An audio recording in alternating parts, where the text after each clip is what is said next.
प्रिय विद्यार्थियों, नमस्कार।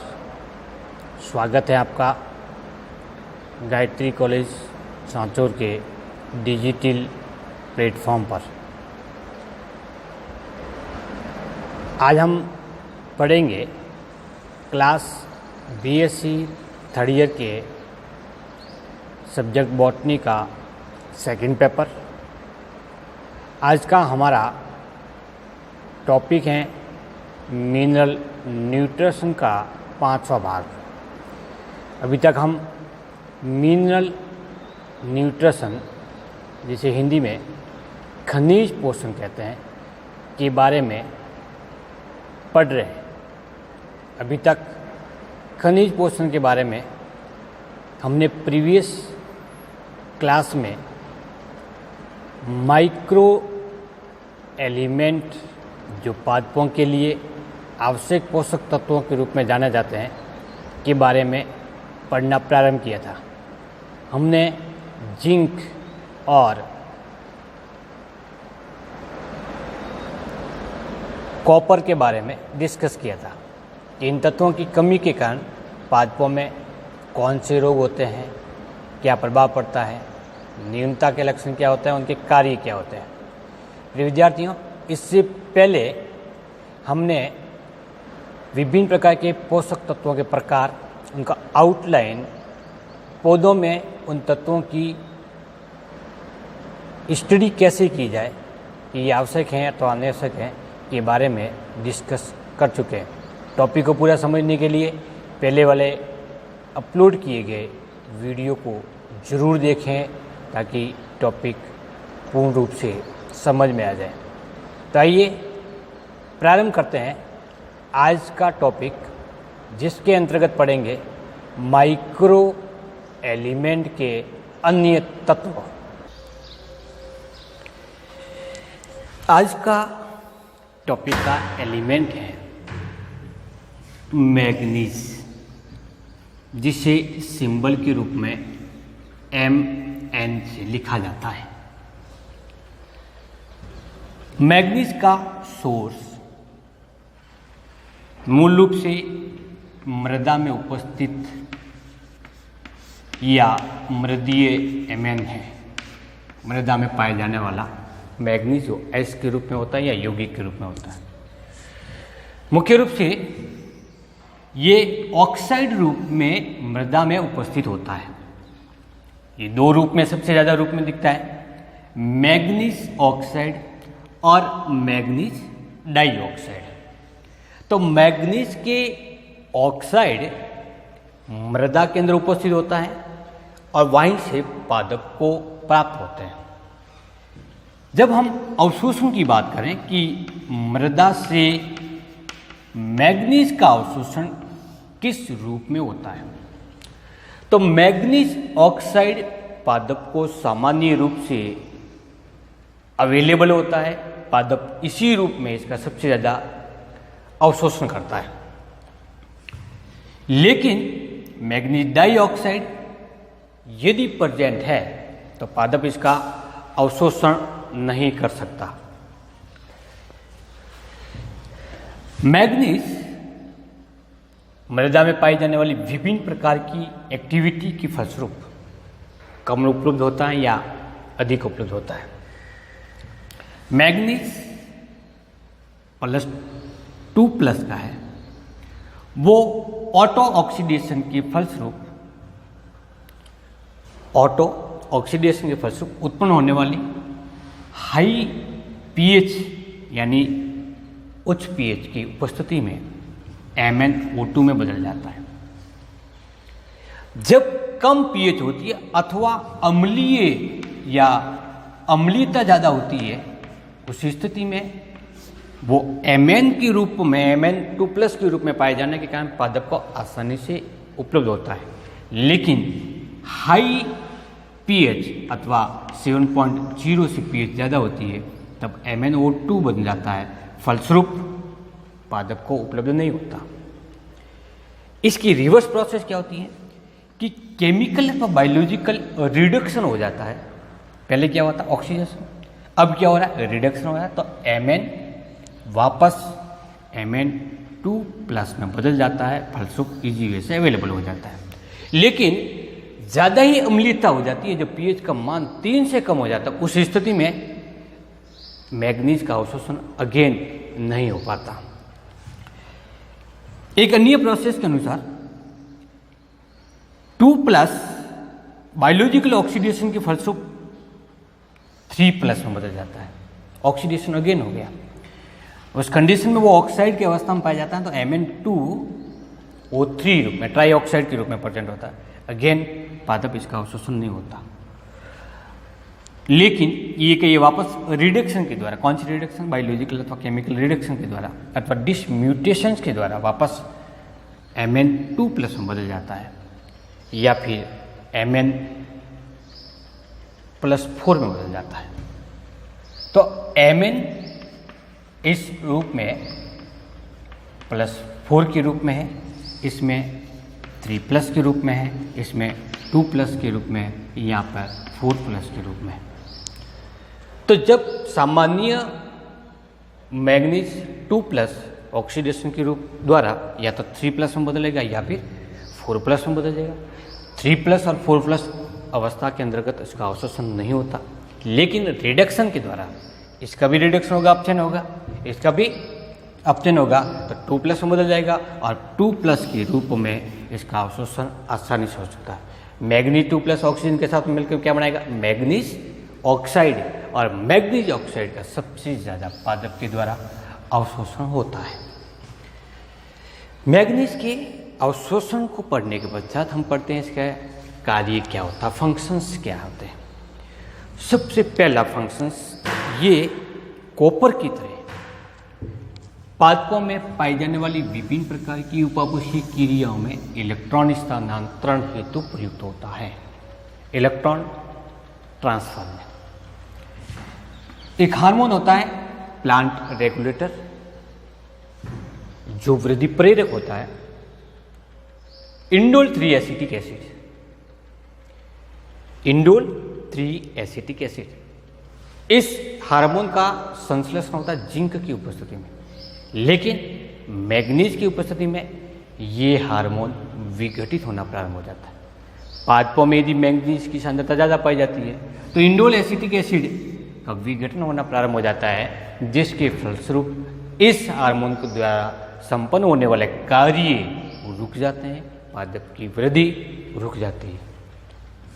ऐसा माना जाता है कि ये मैग्नीशियम के साथ मिलकर के क्लोरोफिल संश्लेषण की क्रिया को प्रेरित करता है। अगला कार्य है वो है प्रकाश संश्लेषण में प्रयुक्त, किस रूप में होता है। तो इसलिए छोटा सा एग्जाम्पल समझिए। 2 प्रकाश तंत्र होते हैं, जिसको प्रकाश तंत्र हम फर्स्ट नाम देते हैं और प्रकाश तंत्र सेकेंड नाम देते हैं। इस प्रकाश तंत्र सेकेंड में क्या होता है, जल अपघटित होकर के हाइड्रोजन धनायन प्लस O2 का निर्माण करता है। ये रिएक्शन आपने कहीं पढ़ी होगी पहले। इस जल का अपघटन प्रकाश की उपस्थिति में होता है, लाइट की उपस्थिति में होता है, इसलिए इसको प्रकाशिक जल अपघटन कहते हैं। इस जल अपघटन के फलस्वरूप हाइड्रोजन धनायन, ऑक्सीजन और इलेक्ट्रॉन मुक्त होते हैं। ये इलेक्ट्रॉन इस पीएच सेकेंड के द्वारा या पीएच प्रकाश तंत्र सेकेंड के अभिक्रिया केंद्र के द्वारा ग्रहण कर लिए जाते हैं और उसके बाद फिर उसको पुनः त्याग दिया जाता है, जिसके फलस्वरूप प्रकाश तंत्र का निर्माण होता है। तो हम बात केवल इस जगह की बात करते हैं, जल का प्रकाशिक अपघटन हो रहा है। इस अपघटन क्रिया को संपन्न करने के लिए क्लोराइड के साथ में मैग्नीज की एक महत्वपूर्ण भूमिका होती है। किसका, जल का प्रकाशिक अपघटन करने के लिए। जब तक प्रकाशिक अपघटन नहीं होगा तब तक प्रोटॉन मुक्त नहीं होगा, और यही प्रोटॉन कार्बन डाइऑक्साइड को वापस अपचित करने में प्रयुक्त होते हैं। जब तक प्रोटॉन नहीं होंगे या हाइड्रोजन धनायन नहीं होंगे तब तक कार्बन डाइऑक्साइड का अपचयन नहीं होता। और ये क्रिया होगी कहाँ से, जल के प्रकाशिक अपघटन के द्वारा, अर्थात फोटोसिंथेसिस को संचालित करने के लिए मैग्नीज की एक महत्वपूर्ण भूमिका होती है। अन्य तत्वों की भांति मैग्नीज भी एक्टिवेटर के रूप में काम आता है। एक्टिवेटर वो तत्व होते हैं जो इनऑर्गेनिक हैं और एंजाइम के साथ में जुड़े रहते हैं।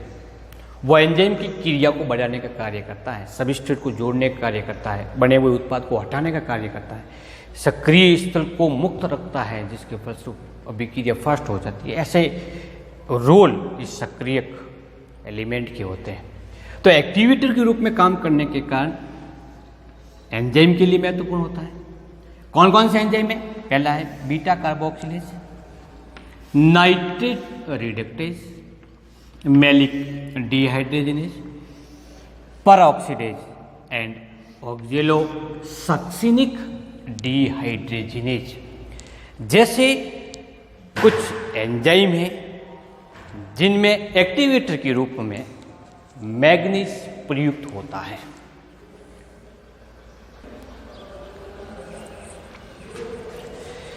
मैग्नीज के सामान्य कार्य के पश्चात उच्च मृदा में मैग्नीज की उच्च सांद्रता और निम्न सांद्रता के फलस्वरूप विकसित होने वाले लक्षणों के बारे में और उत्पन्न रोगों के बारे में डिस्कस करेंगे। पहला है effect of higher concentrations. Manganese की उच्च सांद्रता के फलस्वरूप पादप पर क्या प्रभाव पड़ता है? तो मूल रूप से जो प्रभाव पड़ रहा है वो है फेरम का अवशोषण कम होना प्रारंभ हो जाता है। किसका अवशोषण कम होगा? फेरम का। सांद्रता किसकी अधिक है? मैग्नीज की। और प्रभावित कौन हो रहा है? फेरम। इसका मतलब दूसरे तत्वों के उपभोग को भी ये नियमित करता है। कैसे करेगा? कि मैग्नीज की उच्च सांद्रता होने पर मृदा में फेरम की विलेयता कम हो जाती है और विलेयता कम होने के कारण उस फेरम का अथवा आयरन का पादप के द्वारा अवशोषण नहीं होता। फलस्वरूप जो लक्षण प्रकट हो रहे हैं वो आयरन की कमी के कारण हो रहे हैं। किसकी कमी के कारण? आयरन की कमी के कारण। लेकिन इसको प्रभावित कौन कर रहा है? मैग्नीज प्रभावित करता है। सेकेंड, ये था मृदा में उच्च सांद्रता की स्थिति में, और यदि मृदा में मैग्नीज की कमी हो जाती है तो डेफिशिएंसी सिम्टम्स विकसित होते हैं। न्यूनता के लक्षण सबसे पहले प्रौढ़पर्ण के अंदर देखने को मिलता है। प्रौढ़पर्ण किसको कहेंगे? प्लांट है छोटा सा, इसमें सबसे पहले लीफ ये बनी थी, पहले विकसित ये लीफ हुई थी और नई विकसित ये हुई। तो इसको यंग लीफ और इसको ओल्ड लीफ या प्रौढ़पर्ण कहेंगे। तो यहाँ पर प्रभावित कौन हो रहा है? प्रौढ़पर्ण हो रहा है। ऐसी पर्ण में क्या होगा? पर्ण के अंदर क्लोरोसिस होता है। क्लोरोसिस के बारे में कई बार डिस्कस कर चुके। क्लोरोसिस का मतलब हरिमाइनता। कई तत्व हरिमाहीनता को प्रेरित करते हैं, मैग्नीज भी उसमें से एक है।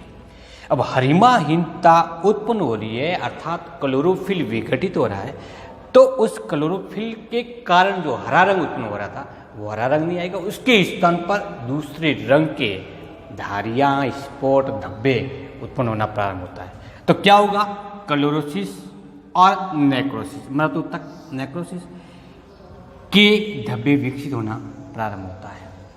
और ये धब्बे सामान्यतः उस स्थिति में और अधिक विकराल रूप धारण कर लेते हैं जब प्रभावित अंग में या पर्ण में मैग्नीज की अत्यधिक कमी हो जाती है। तो अत्यधिक कमी हो जाती है उस स्थिति में भूरे रंग के धब्बे उत्पन्न होते हैं और भूरे रंग के धब्बे के साथ में पर्ण सर्पिलाकार ऐठन लेना प्रारंभ करता है। सर्पिलाकार में टेढ़ी मेढ़ी होना प्रारंभ हो जाती है। मूल रूप से इस प्रकार का लक्षण किसके अनुपस्थिति में होता है? मैग्नीज की अनुपस्थिति। सबसे पहले क्या होगा? पर्ण पर छोटे छोटे भूरे रंग के धब्बे उत्पन्न होना प्रारंभ हो जाएंगे और उस क्षेत्र के ऊतक विघटित हो जाएंगे। जब ज़्यादा ही मात्रा में लगातार धब्बे विकसित होना प्रारंभ हो जाते हैं, जैसे एक धब्बा यहाँ हो गया, दूसरा यहाँ, तीसरा यहाँ, चौथा यहाँ, इस प्रकार के धब्बे हो जाते हैं। तो एक धब्बा आकार में वृद्धि करता है, दूसरे भी आकार में वृद्धि करता है। फलस्वरूप एक धब्बे दूसरे धब्बे से मिलना प्रारंभ होते हैं। इस स्थिति में है वहाँ पर बड़ी बड़ी धारियाँ या बड़े स्पॉट विकसित होना प्रारंभ हो जाते हैं। मैग्नीज की कमी के कारण मूल तंत्र अत्यधिक कम विकसित होता है।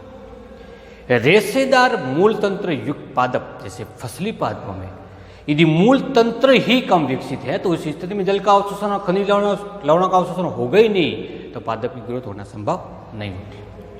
और अंतिम लक्षण जो न्यूनता के फल से उत्पन्न होता है उसमें दानों का उत्पादन अत्यधिक कम होता है, दाने छोटे बनते हैं, फलस्वरूप पादपों में उत्पादन के अंतर्गत अत्यधिक कमी हो जाती है।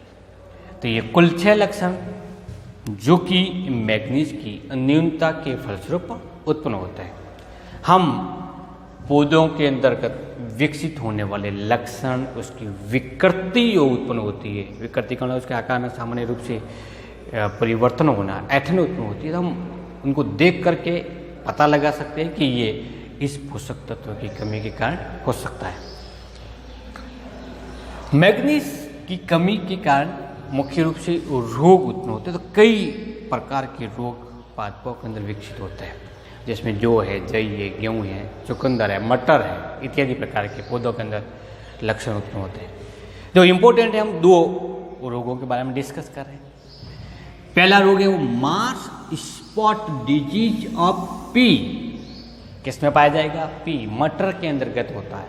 इस रोग के होने पर लक्षण क्या उत्पन्न होते हैं?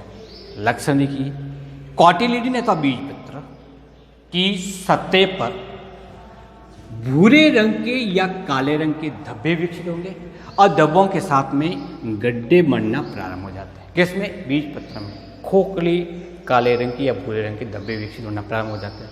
फलस्वरूप बीज हैं वो अनुपयुक्त हो जाता है, उपयोग के लायक रहते ही नहीं। बाह्य चोल पर पाए जाने वाला बीज चोल सामान्य रूप से होगा, लेकिन जब आंतरिक भाग से देखेंगे तब वो खोखले भाग अथवा विकृत होगा, काले रंग की या भूरे रंग के धब्बे देखे जाते हैं। इस रोग को क्या नाम देते हैं? Mars spot disease. किसमें पाए जाते हैं?